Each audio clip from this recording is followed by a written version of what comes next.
What a good little beaver you are. Hi, Madelaine. It's nice to meet you. Hi, Chelsea. Hi. Madelaine has some projects coming out, you guys. The Strangers Chapter 2, which is a horror movie, hits theaters September 26th. And then she has a rom-com called Maintenance Required, which hits Amazon on October 8th. They are both now out. So I read that you grew up in South Africa and Washington State. Yeah, I mean, my parents are South African, so we would go back, but I was primarily in Washington. It's really interesting how interviews can skew the reality of my life so much. So basically all interviews get skewed and then I talk about being child free and people are like, Chelsea Handler hates children. I talk about not wanting to be married and they're like, Chelsea Handler hates men, which is closer to the truth than hating children. But I don't hate anyone. I don't have the energy to hate, but I hear you, what you're saying. So you probably were interviewed several times and told them that your parents are from South Africa and people are like, she commuted on the Concorde, the one that goes straight from Johannesburg in the 70s. From Johannesburg to Olympia, Washington. Yeah, actually. No, I would go back in the summer and in the winter. So twice a year we'd go back and see my whole family because my entire extended family is there. But I would say the primary part of my life for the formative years were spent in Washington. Okay, cute. I dated a South African once, and then he bought me this very fancy pair. This was like when I was in my 20s and I was waitressing, and he bought me this very fancy pair of earrings, and then I realized, oh, it's time to break up. Was it a blood diamond? Yes, it was a blood diamond. And that was why. It was just obvious that he and I were on different pages if he was buying me jewelry. Do you know what I mean? Yes. I would never say no to jewelry, though. I would. I'm like, buy me more before I break up with you. you. I would. Because you know what, Madelaine, we can both buy ourselves jewelry. So who cares? Amen. You know what I mean? That's what I like to focus on. What I need from a man is not jewelry. And the jewelry that a man is picking is like probably not what you'd pick for yourself a lot of times. What do you think the most biggest cultural differences are between, say, South Africa and the States?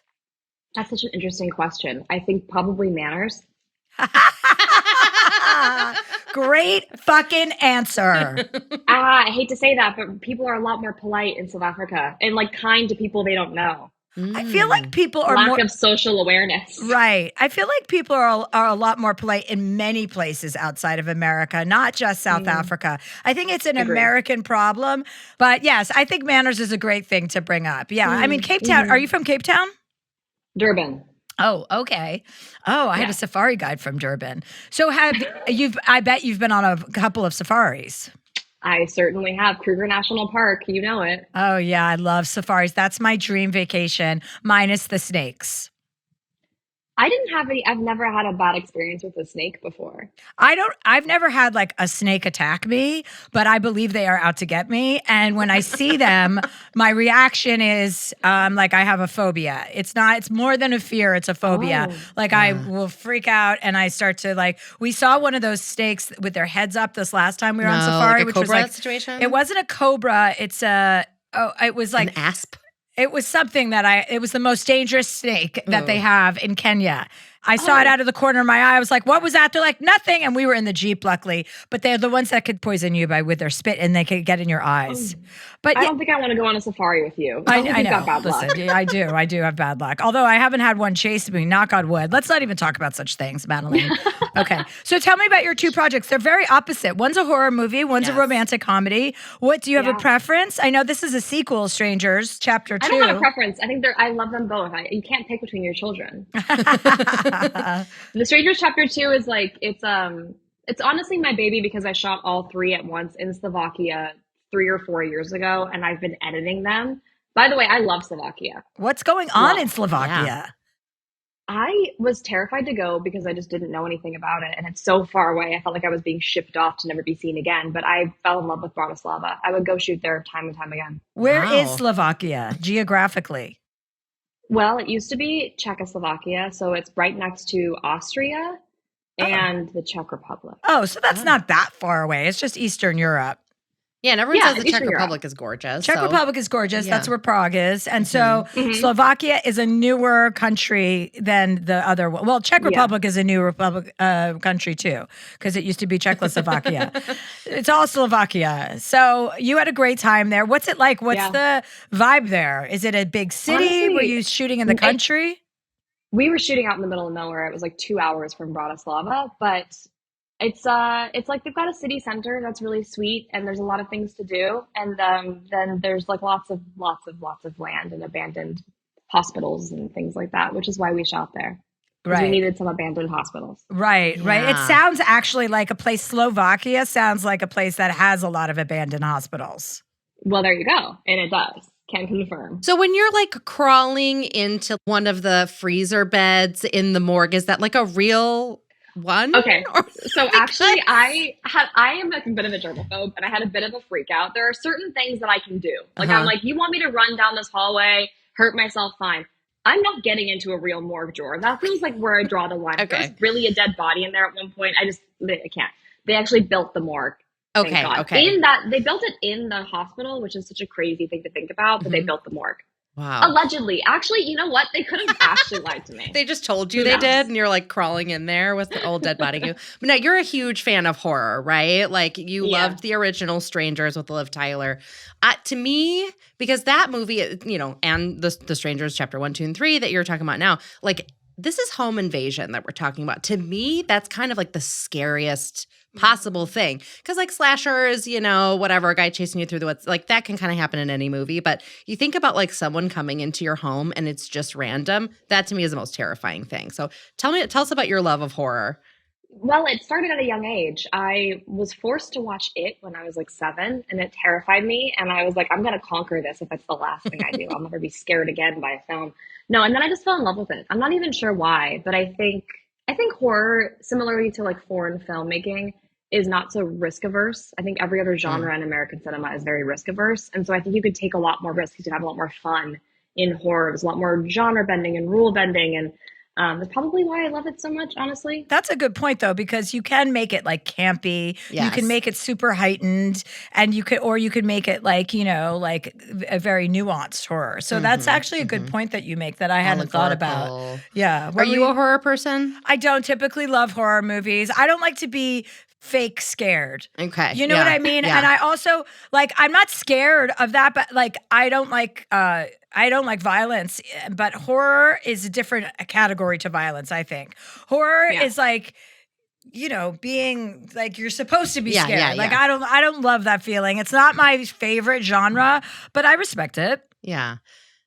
It's hard to do. I mean, I always say I feel like fear is the only emotion you can't really manufacture. And because your body doesn't know the difference with fear. So I was actually in fight or flight the whole time I was shooting those movies. I don't look back on it fondly by any means, but I do love the movies very much. Would you do a horror movie again, having like gone through, because especially shooting them concurrently, like I know you said, one day you might be shooting a scene from the first movie and the third movie. So would you do that again in maybe a smaller scale with a single film?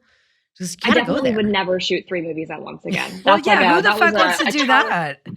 Well, I was, me 4 years ago, I can't talk to her now, but she was like, this is a fun challenge. Like, you can do this. Totally. Go prove yourself wrong. Totally. But yes, I actually, I love horror because again, it's like, I truly believe right now the best movies that are being made are horror because they're the only ones that are like different. Everything else is so carbon copy of something else. This is actually like every script that I'm getting that's horror is like unique and different, and you can make them for a small budget so you can follow the filmmaker's real vision and you're not arguing with the studio. Like there's a lot more freedom in horror, I think, right now. And I think people are starting to realize that, of course you can have your campy and silly horror movies, but to have a really good, solid actor in a horror film is what helps bring it to life. Like I love a schlocky 70s one with terrible acting, but like you're talking about porn. Catherine, you're talking about porn right now. I told you to stop talking about porn. It's always an allegory for porn. That's not what we're here for. But like the emotions that you're bringing on screen, I felt viscerally. Like they're very real. You are like crying a lot of the time because you're being stalked. I will say one thing I very much identified with in The Strangers chapter 2 was there is a moment, I hope this is not too much of a spoiler, but there is a moment that includes a wild boar ? And there's a moment where you're actually like laying still and get stepped on by the wild boar. And I identified with that because that's literally exactly what happens with my dog every single morning. She comes and like stands on my chest and is like sniffing my face, seeing if I'm awake. So I think that's a lot different than a wild boar. First of all, you know your fucking dog. Sniffing You're in your bedroom. face. You're safe. What that scene in that movie is fucking scary. She's threatening me that it's time to get up. Madelaine, I know you talk publicly, which I think is such a nice service, especially for all your fans. And I know you have millions, 20-something million followers on Instagram alone. You talk very openly about stressful times in your life, panic attacks, therapy, like how you calm yourself down. And this podcast, we talk a ton about that because our listeners we have people who call in, which you'll see in a moment, asking for advice. But can you talk a little bit about that and how you were able to find a way to kind of soothe your nerves and the steps you took to get to a place where you were able to identify that there was even an issue in the first place? Yeah, I mean, I grew up in a quite dysfunctional home as a child. And so I think it all felt normal as a kid. And then I moved to LA and I was alone and everybody around me wasn't experiencing that as much. The anxiety, the panic, the kind of like I would catastrophize everything. Everything was the worst thing in the world. And that kind of carried into probably my early to mid 20s. And during the pandemic actually was the impetus for me to figure out what was wrong with me. I went and got my brain scanned.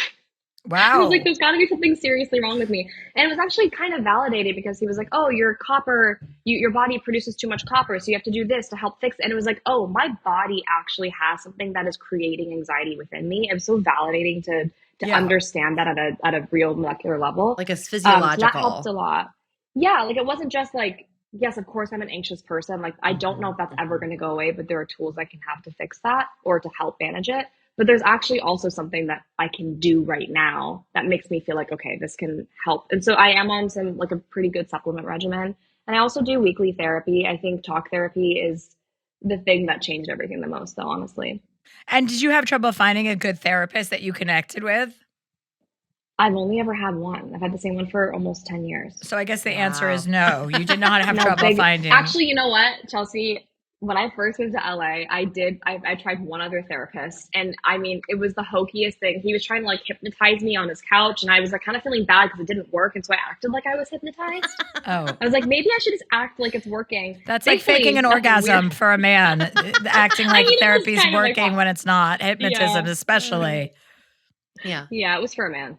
But that's the thing is like anxiety can so often be a physiologically induced thing. And, people say, oh, I don't want to go get treatment or like, oh, I can manage it or whatever. But like if you had a broken leg, you wouldn't say like, no, I don't want to go to the doctor. And it's really the same thing. Yeah, I remember the first time I ever had like that kind of shaky leg syndrome thing when I was on stage talking. The first time it happened, like the more conscientious you become of it, the more it increases and it gets worse and worse and worse. And then it's in your head. You're like, fuck, I can't stand up straight. Like I stand up for a living. I'm not going to be able to stand up and talk. And then I was like, oh, it's the heels. Let me get rid of the heels. And then I'd be in flats. And then I'd be like, and that was more stabilizing. But like, yeah, it's not, you can't put a Band-Aid on it. You kind of have to get to the root of the issue. And then in the meantime, take a beta blocker. Anyone who's listening. Hit a lorazepam if you're in a panic attack. Call it a day. I don't know. Yeah, that was my thing for a while. So why was your family so dysfunctional? I grew up with a father who, how do I describe it? I don't want to like diagnose him on a podcast, but he was very unpredictable, epic highs and lows all the time. And so I couldn't really, there was no consistency in my household as a child. So it was a lot of like questioning whether or not, I was loved as a kid. Okay. And what about your mom? Was your mom in the house with you guys? Oh yeah, she's the best ever. And I don't think I'd be where I am today without her. She's like one of those people who was meant to be a mom. Yeah, that was how my mom was too. My mom was so soft and sweet. Do you feel like, I have a question for you actually, because I for the longest time thought I didn't want children. And I feel like having a mom who was meant to be a mom made me realize or think that I realized I don't feel that way. Maybe I shouldn't have kids. And now I've shifted. Now I actually want children. But for the longest time, I think my mom being such a good mom made me be like, oh, I don't think I can live up to that. Yeah, I think you bring up a good point because I think that, yes, I'm one of 6 children. How many siblings do you have? Just one. Okay. So my mom was a mama bear. Like she was like, but not in a fierce way. She just like loved us so much. And she wanted her like cubs around her. She wasn't really that interested in our friends or our boyfriends. She tolerated those people and she gave out love to them when they needed it. Like I had a best friend from high school who I grew up with, and she was like, your mom was the first person who told me she loved me. And I was like, oh my God, that's so my mom, you know, that was so sweet of my mom. My mom recognized that her house was pretty dysfunctional, as was mine. I mean, I don't know anybody who grew up. I have some friends in LA that grew up here and think they had normal childhoods, and I have to always remind them, you don't. You grew up in fucking Beverly Hills. Yeah, no. Your relative, like what's relative to you is not relative to the rest of the world. And it's no wonder you still live here because you're living in a fantasy world. You know, like that's not real life. But yes, back to the question at hand is my mom was so loving and such a caretaker and such a homemaker. Like she was always cooking for us. There was always snacks when you got home from school at like 3:00 in the afternoon. There'd be like a vat of macaroni and cheese as a snack. And so it was like, you know, her language was like food and comfort. And we would go up to her room, you know, before we went to bed and jump into bed with her and like hope that I would just always hope, oh, please don't kick me out of the bed. Like, let me sleep in the bed, you know, like that's how cozy. And I used to call her chunky because she was chunky and she had little flaps of skin, like extra meat packets everywhere. And I just loved her like body, but it definitely was it's so antithetical to how I saw my life going. So that is a great thing to bring up. It's like sometimes when you look at your own mother and you realize how good at mothering they are, you're like, wow, I won't be able to hold a candle to that. And then conversely, the opposite was true. She didn't have a lot of independence. She didn't have a lot of her own money. She didn't have anything in her name. You know, my dad ran the show, but I looked at that like, I don't want that either. Mm-hmm. Right. That's so interesting. I never thought about it like that. I actually recently just, probably in the last 8 months or a year, decided I want to be a mom. For the longest time, I think I just like got so annoyed that society tells you as a woman your only real purpose is to have children, that I was like, go fuck yourself. Like, that's not how I feel. And then I was like, wait, am I just doing this to be a contrarian? Like, let me really check in with myself in therapy and see if I really feel that maternal instinct. And there was one day I had therapy and I was like, I just want to have a child with my best friend. Like, that would be so fun. And she goes, hey, wait, you can. Yeah. You can pick who you have your child with. And that's when I was like, oh. It's so funny because you're saying child and it sounds like chow, and I have a chow chow in here, and I'm like, that's how I feel. I wanted a chow too. That's the only kind of dog I get are chow chows. You rescue animals too. I do, yeah. How many do you have? I have one little girl. Okay. Olive, right? Olive, yeah. I've seen a couple pictures. She's very cute. I have her little teeth tattooed on my arm. And you have a tattoo of your mom, like something your mom says too, right, my darling? I do. I have bruises there from pole dancing, but here it is. Are you pole dancing on the regular? Yeah. I did it for a movie that I just wrapped like 4 or 5 days ago. How was it to learn pole dancing? Well, you know, I am anemic, so I bruised a lot. But outside of that, it's so much fun. I'm going to keep doing it now that the movie's over. Is it? That's and it's good exercise, people say. Beyond. It's really fucking hard. I had no idea how much arm strength you need. In my head, it makes sense to need leg strength, but it's mostly your arms. Right. Yeah. And it's like, as women, that's something we have to like work on to have the upper body strength. Do you ever go to Jumbo's Clown Room and just like see the feats of strength? Absolutely. I love that. My favorite. It's my favorite. We used to live on the same block as that, actually. So we went quite frequently. What a coinky dink for you. And my husband never wanted to go. I was just like, I want to go and like cheer for women in bikinis doing feats of strength. Like, it's so fun. Incredible. When they're hanging upside down, you're like, hey, this is crazy. Yeah. How are you even up there? So Madelaine, you love what you do. You can tell that you love what you do, right? You feel very you must feel very grateful to have such a successful career at such a young age, right? I do. Yeah. I think there's nothing else in the world I'd be happy doing. I think that's how you get into this business, is when everything else just seems unreason. Like, I tried to be a temp and they were like, you're fired. I got fired from every single job I ever did. And my sister's like, that's because you can't do anything but be in this business. Like, you're a comedian, you're a voice, like you want to talk. And that's really all I want to do is talk. Luckily, I've made it a career out of talking. Like, and I never realized that until I was writing my last book. And I was like, oh my God, how lucky are we to get to do the thing that we want to do? And also, you make such a good living doing what you want to do. I used to remember like watching baseball players like get traded, and I'd be like so upset at their disloyalty to their original team. Like, how could you trade? How could you go to from the Boston Red Sox to the Yankees? Like, doesn't any loyalty matter? And I'm like, you're already making crazy money doing the thing you love to do the most. Like, some people have to work at a job they fucking hate their whole life, and they don't get to make, like, those people deserve to make the big money, and the people who get to do what they love should just be able to get by. That's how I feel about it. I mean, I'm not trying to give away, my good blessings, but it's all upside down. And it's kind of interesting, isn't it? Yeah, I think so. We're going to take a break, and we'll be right back with Madelaine Petsch. And we're back with Madelaine. Okay, so what do you got, Catherine? We've got some advice questions. People call in for advice, and then we give it to them. You seem very mature, that you're going to be good at this. You've been to therapy. All of our ducks are in a row. Quack, quack. And feel free to pull from experiences like friends have had, and things just that you've learned in the world. It doesn't all have to be from your own experience. So our first question is about dating a bad texter. So our first question comes from Jack. This one's just an email. He says, Dear Chelsea, I'm a 26-year-old gay man, single and dating in NYC. About a month ago, I went on a Hinge date, and we really hit it off. He seemed to check a lot of the boxes since then, and we've gone on about 5 dates. Every time we get together, the conversation is endless, and he seems very into me. We have great sexual chemistry as well, and every time we part ways, we try to set another date. It's been a while since I've gone this long talking to someone. While everything is going well, the but here is that the man is an awful texter. During the week, texts can be pretty sporadic, and sometimes during weekends, I'll go a few days without hearing from him. When I lightly joke about it, he says, sorry, I'm a bad texter and have been super busy. I personally can be a bad texter myself, and also do not like to look at my phone too much if I'm with other people and having a good time, but I'm excited about this prospect and would like for it to keep moving forward. I worry that not talking with this guy more often might cause this to fall through the cracks. I feel like I'm walking a fine line of not trying to seem too available or too invested since it's only been about a month, but I also don't want him to think I don't care because, like I said, I want to keep this moving in a positive direction. Any thoughts, Jack? I think some people just really are bad at texting. Like I was vacationing at this guy's house, and I sent him this beautiful text. Like, well, I thought it was beautiful. I was like, thank you so much. Your house is so beautiful. Your staff is so beautiful. Like, just going on and on like a normal thank you, And it was almost 2 paragraphs long, and he wrote back, welcome. And I'm like, God, what did I do? Like, maybe he hates me. And then 2 weeks later, he invited me to something else. Some people just don't communicate like that. Yeah. I don't know what you do about that. What do you think, Madelaine?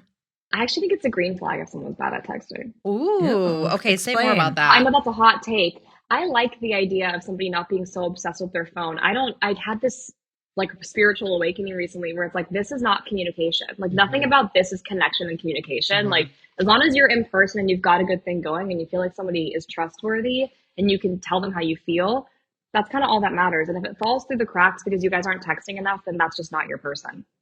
Yeah, and I also don't think you should let it fall through you shouldn't have the mindset that it's gonna fall through the cracks because of his lack of interest in texting. While it annoys you, it is like she just said, there are good points to not having somebody addicted to their phone and not having someone. And some people also don't feel confident in their texting abilities, right? I see that with some people. They don't know, things get lost in translation.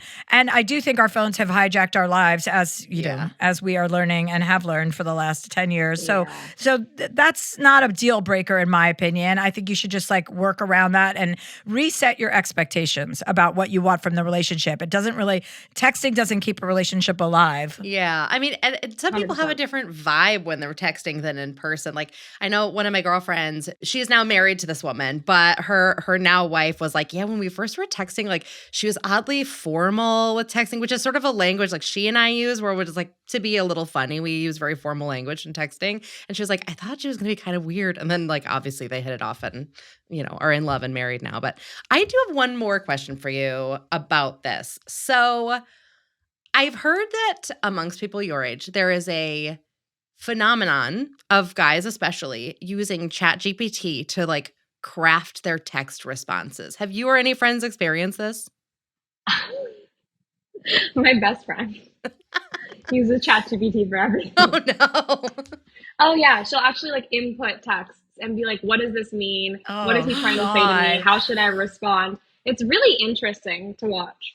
Yeah. Oh my Yeah, gosh. well, tell your friend every time she uses ChatGPT, she's killing about 10 water buffalo because every time we use ChatGPT, it is like you have to it goes to a lithium farm. They have these huge battery operated farms that are providing all the energy resources that we need. So it's terrible for the environment, which is something they never fucking talk about. As soon as I heard that, I'm like, oh my God, I'm not ever going to use it. But How have I never heard that? As somebody who's no, like, yeah, very it's public like- about I the asked what? ChatGPT how bad using ChatGPT was for the environment, and it gave me a comprehensive response about why it is so bad. You use but AI. On another note, about talking about guys who would make up like text or consult chat for like how to talk to a woman, like, you know, like talking about incels. Like I was at this thing the other night and this guy was telling me, I was at this dinner and this guy was telling me that he's in the tech world, he's in AI, he's one of these investors in one of these AI groups, and he was delineating all the, you know, the differences between all of the AI platforms like Grok and Chat and so he was saying that, you know, it's only a matter of like a month or two before we're going to have our own robots that are going to be available to like, you know, the first wave of robots. And that men are going to be able to customize. Did I already tell you this? No. that men are going to be able to, as will women, be able to customize the type of person they want as like a lover or an assistant. Like I could say, oh, I want someone with red hair, and I want somebody who doesn't talk back, and I want somebody who's really good at making Mexican food, and I also want somebody who's going to also be really good with the dogs. Like you can basically customize your person and they can have a working vagina. So you can have sex with your robot. And I was like, okay, well, listen, as a person, I go, that's something, he goes, every guy is going to want to do that who doesn't like really know how to operate with women. Like if that doesn't, and I'm like, yeah, but does human connection not count for anything anymore? And he said, no, it does, but only to the people that it matters to, because there's so many incel types of people now in the world that don't have any communication because all they do is, you know, stay on their phone or communicate via their phone. But I was like, oh, I could design a robot that's really good at skiing for the winter. There you go. That makes me drinks when I'm done with skiing, that stretches me in the morning so I'm getting ready for my skiing, and then makes me dinner and then has sex with me, and he can look like whatever I want and come and appear as a real man. And he's like, well, that's not going to be the first wave. Like you are going to be dealing with a robot, but eventually you will be able to create a person who has all the qualities you want. And I thought that is so fucking crazy. It's so fucking crazy. I mean, I did see someone on the street in West Hollywood yesterday with a robot dog. So, I mean, it's happening. It's already happening. It is happening. And There's a movie called Companion that everybody here needs to watch, clearly. And what was the movie with Scarlett Johansson? What was that? Her, yeah. Oh, That's it too. That's where we're at now. It's literally what you're talking about. Yeah, yeah. And we basically made movies to give everybody ideas about how to make this a reality. How to ruin everything. We're turning into the Terminator because Well, I read an article about this recently too. Apparently a lot of like teens, like young teens, like their first romantic relationships are with AI. Like they're like giving it a name and it's their boyfriend and they like check in after school. I mean, I'm so it's glad. dark. I'm so it's glad real that dark. I just hope that I'm dead before all of this takes charge. We only have 1 to 2 months according to this guy. I know. I can't take any more changes. I can't take this technology. It's too much. Maybe AI can finish my house. Oh, there you go. There you go. Oh, there you go. Well, Alyssa writes in with a question that hopefully you both will be able to help with. She says, Dear Chelsea, I love the podcast and I look forward to listening every week. I'm a longtime listener, but I've never written in before, mostly because I always knew what you would say and figured I should just get my shit together. But this time I'm truly stuck.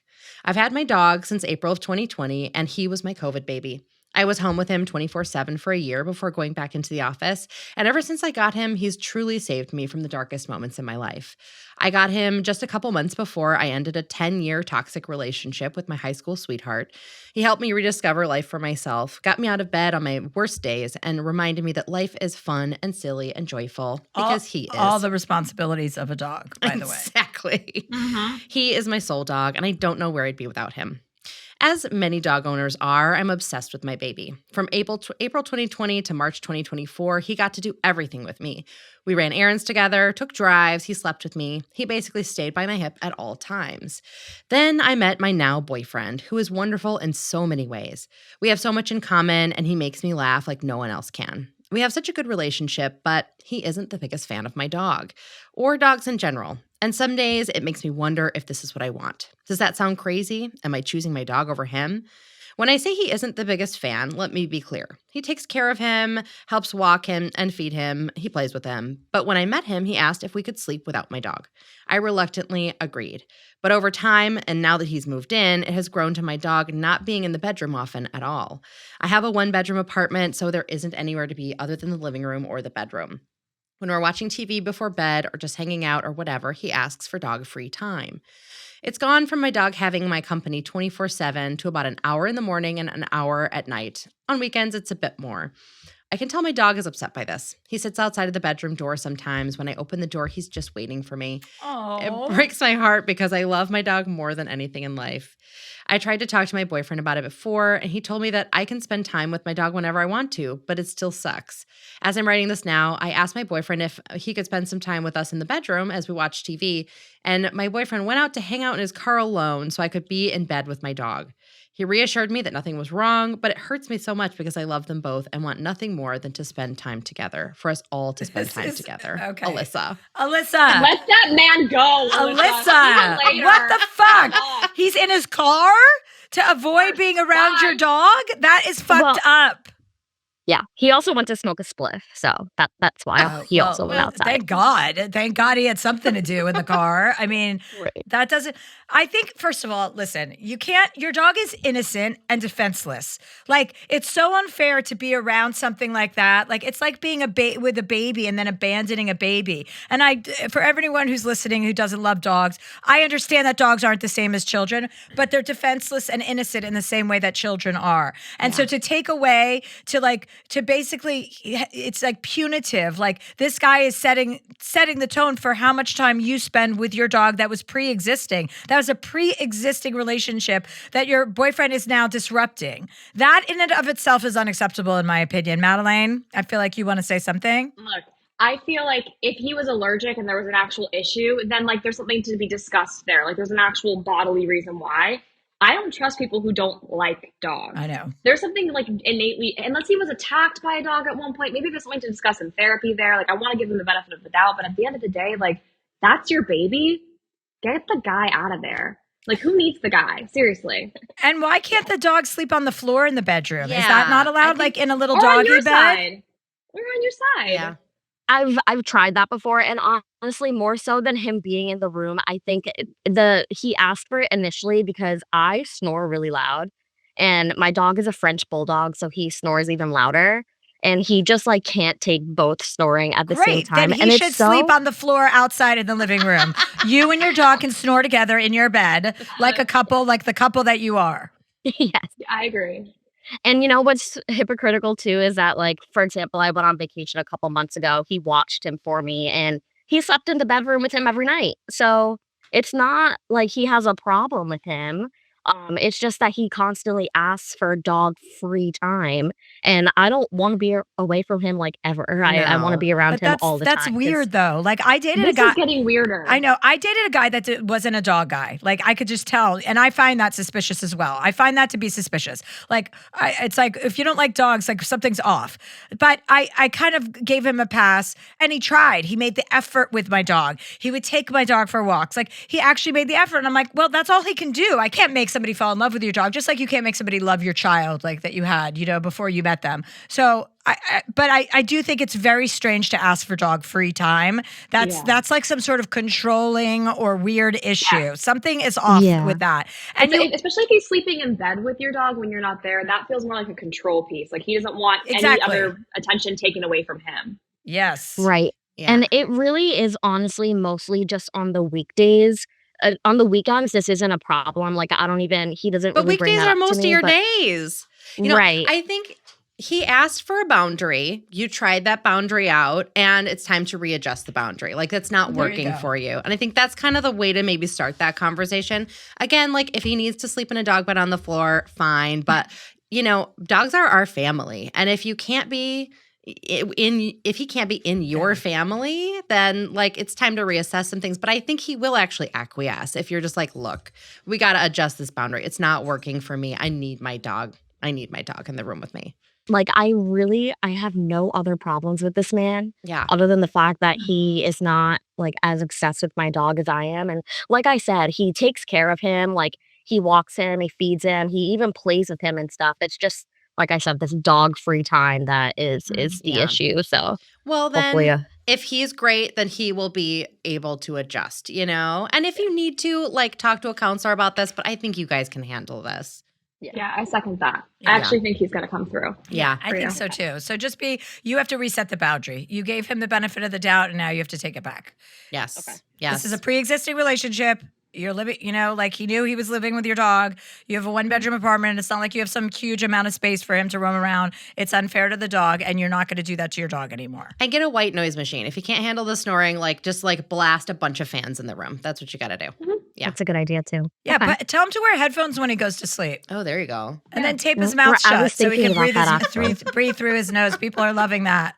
Oh, no, they tape their mouths shut. Yeah, so they can breathe through their nose. Yeah. Yeah. It's a whole thing.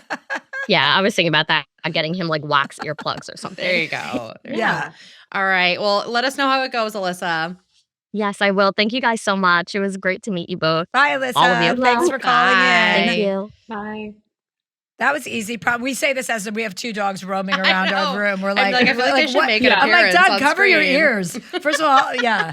If anyone wasn't Wait, like, you sleep outside. That's yeah, what I was no saying. kidding. You sleep outside. Fuck off. Mm-hmm. I know. It's like Seriously. when I come to bed and there's like my husband and our 3 pugs like taking up the entire bed. I'm like, my family. Like, it's my family. I just love it very much.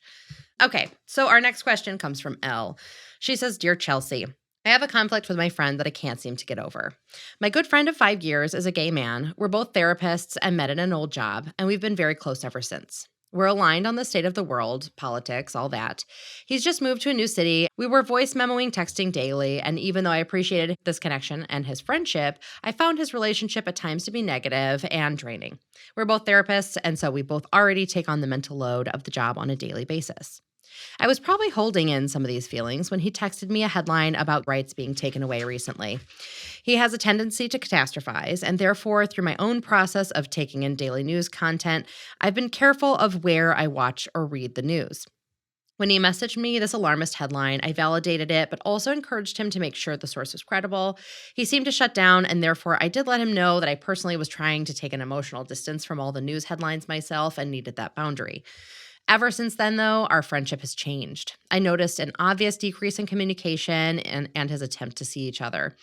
About a month ago, I told him how I felt, that there was distance ever since that day, and wanted to apologize for it. Nice. I opened up about how I was feeling with the state of the world, which prompted my response to him that day. And while he appreciated my accountability and vulnerability, he said at that moment he questioned whether I was a safe space. I was taken aback by this because I've always been so empathetic. I couldn't believe that one message would make him question his ability to trust me. We ended on good terms from that conversation, and I've seen him once since. Things were fine. I'm still upset that our friendship isn't the same, and I can't seem to not think it doesn't have anything to do with what happened, or is it just the natural shift of our friendship? What do I do? Work on accepting the new trajectory of our friendship? Know that maybe this was for the best? Or do I initiate a conversation again to try and work on the friendship more? With love, Elle. Hi, Elle. How are you? This is our special guest, Madelaine Petsch. Hi, how are you? I'm so glad to be here. Thank you.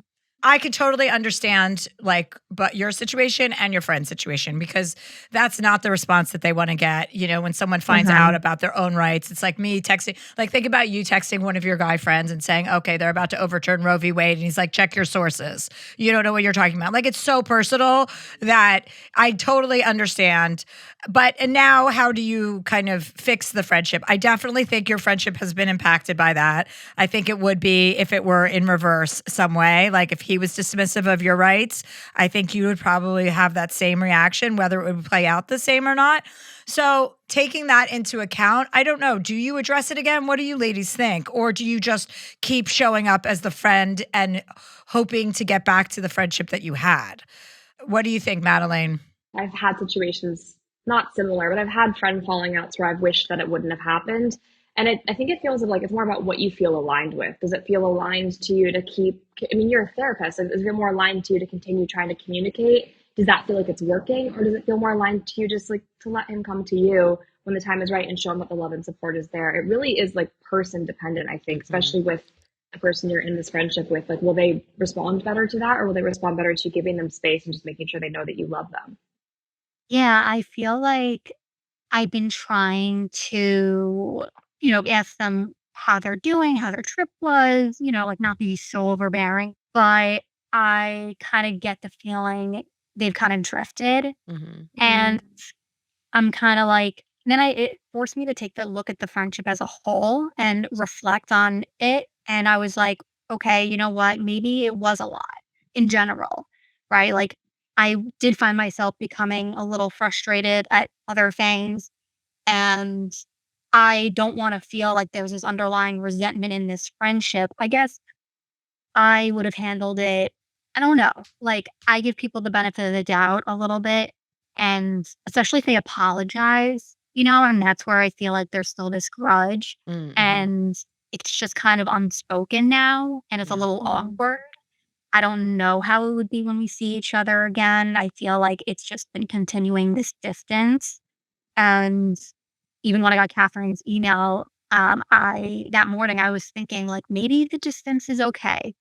Well, let me ask you this. Before this happened, you've said there was some negativity and you felt kind of drained. When you were off the phone with this person after having a phone call or getting a voice memo, did you feel fuller or did you feel more drained? Good question. I think I felt more drained, Mm-hmm. Mm-hmm. which is something I was kind of thinking about as of lately. I think I felt a little exhausted or a little frustrated at certain times. And that's also sad to kind of think about as well. So I do love them a lot. Yeah, I think that once you make an apology and you are clear and you meant it, which I'm assuming you did, right? Mhm. You don't really apologize for the same thing multiple times. You kind of have to apologize once, put it out there, and see how it's received. That's on them, how they want to receive that. If they get it, great. If they don't, you can't keep apologizing for the same act. You already did that. So I think you have to let this friendship live in this kind of new territory that it's in. You're admitting that it's draining to you. Take the space as a gift. Like take the space as like, oh, this is kind of like a little like blessing in disguise, and look at it that way and just enjoy this time that you don't feel drained by him. And if he comes back to you in, a few months, or if it takes a year or whatever, and you guys get back on track, really be conscientious about how you're going to move forward in the relationship, because it seems like you did something that shifted the relationship, and that might be for the better in the long run. I'm glad you apologized. You should have. And now you can just like deal with it like you would tell one of your clients to deal with it. Like an adult, you did the right thing. Now you have a different kind of, tone in your relationship. That's okay. Don't fight it and don't resist the reality of the new situation. And just go with it and just be relaxed about it. Don't put any pressure or any like timelines on it. Just be cool. And then I think you'll have more information in a few more months, like about if the relationship is going anywhere or if it's coming back, Yeah, and I think weird vibes are like way easier to get past being in person with someone versus like doing your normal voice memos and texts and stuff. So maybe it's just like you leave it light until maybe they're back in town or whatever. And then, you go out to dinner and maybe things will be totally fine. Or you'll kind of get your answer of like, no, the vibes are still just too weird. I think you're right. I think like it would be less awkward, obviously, as a group when we're in person. And I think because you're both therapists, there's like a tendency to want to like over therapize yourselves about this issue. So like, I think you can let yourself off the hook. Yeah. You know, you did your due diligence. And As a general rule to anyone listening, like you don't have to keep apologizing for the same thing. People have to be graceful in accepting their apology in order for that to work, for the relationship to work. But I do love that therapists are calling in for advice to Dear Chelsea. I mean, talk about a feather in my cap. Yeah, I mean, listen, we can't always take our own advice that we give to clients. You need an outside perspective is the best perspective, in my opinion. Exactly. Awesome. Elle, well, let us know how it goes and what happens down the road. And we wish you luck. Thank you so much. Thank you, guys. Bye. Have a great day. Bye. You too. Well, we're going to take a quick break and we'll be right back with Madelaine Petsch. And we're back with Madelaine. All right. Well, our last question comes from Jamie, and she says, Dear Chelsea, I need your help, girl. I have a friend, Miranda, who is a 32-year-old virgin. And when I say virgin, I mean it. This girl has not even kissed a man, maybe not even hugged a guy. I wish I was kidding. I used to think that it was sweet how innocent she was, but now I'm starting to worry. I shared a funny story to another friend, Jennifer, of how Miranda has never worn a thong in her life. Jennifer then commented that Miranda's innocence actually showed signs of a person who was sexually abused in their past life. After hearing this from my friend, it really got me thinking and analyzing some of the things Miranda has shared with me. Most recently, Miranda had a family event where I helped her choose a nice dress to wear, but her parents, specifically her dad, told her to change her outfit because it, quote, wasn't appropriate. To me, this was very weird. How can a dad tell their 32-year-old daughter to change her outfit because it's not appropriate? And mind you, this wasn't the first time he's done this. Obviously, this is a sensitive topic, but I'm really worried about my friend. She wants to date guys and finally have her first kiss, but she doesn't even put herself out there. She's on every dating app and can't match with a guy. She's also a horrible texter, so that's no help. I want to help her out and maybe get her a date, but what if what my friend Jennifer said is true? Am I overstepping? Are they talking about past lives? Past lives. Well, that's a pretty big leap. I think so, to take from somebody. As in, before they were the version of themselves they are now. Yeah, Yes. I mean, that's a pretty big, That's a leap. It's a little bit of a leap. But I don't think you can jump to conclusions like that about someone's life either. or their past lives. Let's not get it twisted. That's a little crazy. Yeah. This overbearing dad that maybe has some religious undertones. Listen, if your father is telling you what to do and what to wear at the age of 32, then you are probably stuck at an age that you were traumatized at, which is probably 8 or 9 years old. And that's why she's behaving like a young girl who's never been kissed, who doesn't know how to text. These are like young girl attributes.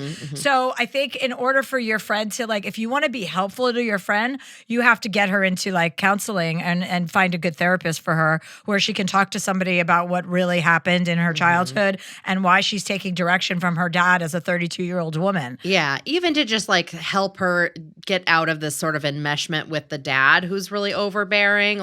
She's got to see somebody to kind of get her out of that. And that also isn't your burden either. You know what I mean? At the same time, it's you can love your friend and you can give them all the resources, but you also you can't force them into therapy even if they're not ready for. True. So it's a really tough balance. Yeah, but you can always, there are soft and gentle ways to suggest therapy. Hey, I saw a couple things. I saw your father. I thought that was very strange. Just so you know, that's not normal or it's not common for men, for people to listen to their fathers about their outfits at your age. It's also unusual. Don't shame her, but it's also unusual that you've never been kissed. It's unusual for you to be a virgin. I'm wondering if you should really have somebody who has no opinions about your life. That's kind of removing yourself from the situation to bounce this stuff off of so that you can get a real idea of if something happened that maybe you're not remembering or maybe there's a traumatic event in your life that you need to uncover. In any of your lives. In any of your lives. Yeah, I love jumping to that. I love a friend going to it. First conclusion is that must be the past. Yeah, Madelaine, did something happen in your past life that you have this long red hair? It's so presumptuous to say something like that. So don't say that.